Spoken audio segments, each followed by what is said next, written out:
जैसे जैसे युग बदलते गए, इंसान की जरूरतें भी बदल दी गई। पहले इंसान सिर्फ का पीकर खुश राहत था, पर अब उसे दूसरे सुख भी चाहिए, जिसकी उसे ज्यादा जरूर नहीं है। पर अब इन सुखों की परिभाषा भी बदल चुकी है।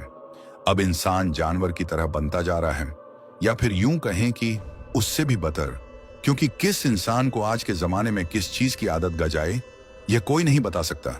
संगीत। एक रात कुछ लोग एक औरत की लाश को कब्रिस्तान में गाड़ने के लिए लेकर आए थे। कब्रिस्तान में कम करने वाले नासिर ने हमेशा की तरह एक गड्ढा खुदा और उसमें उसे औरत को दफन कर दिया। लाश को दफन करने के बाद सब लोग अपने अपने घर चले गए। नासिर भी पास में ही एक कुटिया में राहत था। उसने भी अपना कम पूरा किया और अपने घर चला गया। नासिर अपने घर में अकेला राहत था। उसके ऐसे कम के कारण अभी तक उसकी शादी नहीं हुई थी और उसका परिवार भी उससे अलग राहत था। 2 दिन बाद फिर से एक आदमी की लाश लेकर कुछ लोग आए। जब नासिर गद्दा कोड़ रहा था, तभी एक आदमी की नजर पास के कब्र पर पड़ी, जहां 2 दिन पहले उसकी बीबी को दफनाया था। अरे, इस कब्र को क्या हुआ? ऐसा लगता है किसी ने यहां फिर से खुदाई की थी। नासिर, सुनो, वो होने के बाद इसे भी वापस खोदना है। छोड़ दीजिए ना साहब, क्यों मारे हुए इंसान को तकलीफ देते हो? किसी जानवर का कम होगा। तुमसे जितना कहा जाए उतना करो।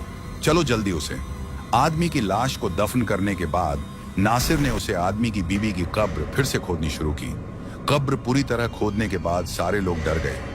किसी को जरा भी समझ नहीं आया यहां क्या हुआ, क्योंकि अंदर से उसे औरत की लाश गायब हो चुकी थी। ये कैसे हो सकता है? 2 दिन पहले ही तो उसे यहां गड़ा था, फिर कहां गई? उसकी लाश कहां है?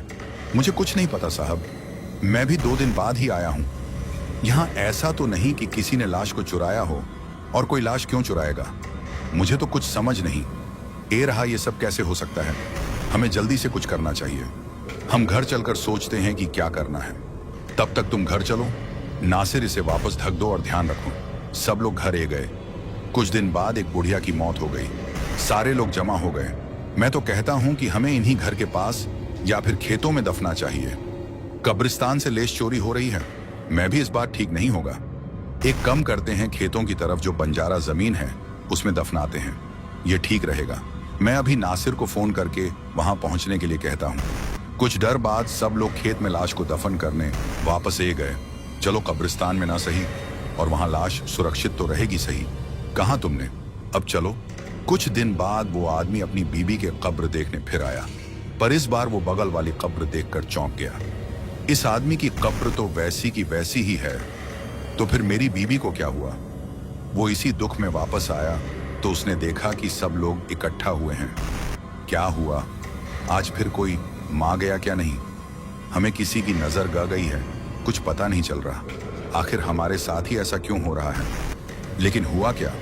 हमने जी बुढ़िया की लाश खेतों के पास दफनाई थी, वो वहां नहीं है, क्योंकि मैं अभी कब्रिस्तान से रहा हूं। हमने जहां रंग के भाई को दफनाया था वह जगह तो बिल्कुल ठीक है। कुछ समझ नहीं रहा। कुछ दिन बाद नासिर की तबीयत बहुत खराब हो गई। वो दवाई लेने डॉक्टर के पास गया है।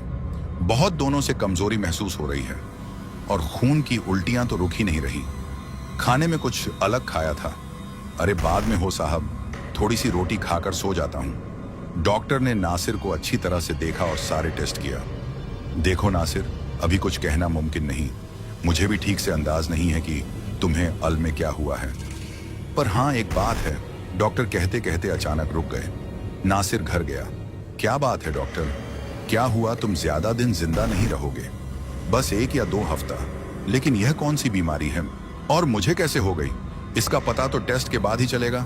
जैसे ही मुझे कुछ पता चला है मैं तुम्हें बता दूंगा। ठीक है साहब।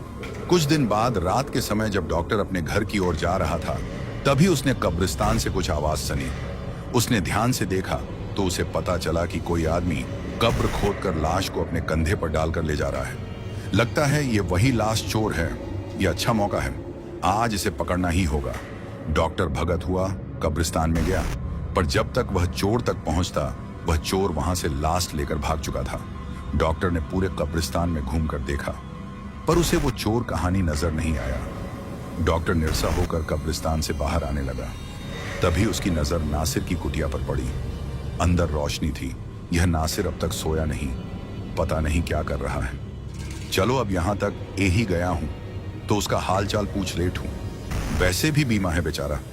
डॉक्टर जैसे ही कुटिया के पास पहुंच, उसे तेज बदबू आने लगी। वो बदबू इतनी भयानक थी कि डॉक्टर को चक्कर आने लगी और वो जैसे तैसे करके आगे बढ़ा।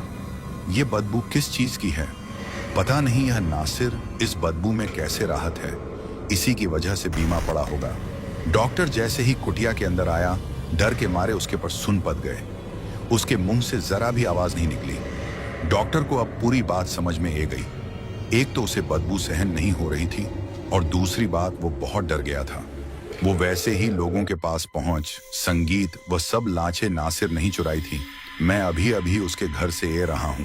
वहां सब लेश अदनान की हालात में बधाई थी और इससे भयानक बात यह है कि वह लाशें को चुराकर उनके साथ सेक्स करता था। इसी वजह नाम की खतरनाक बीमारी हुई जिससे वह करने वाला है।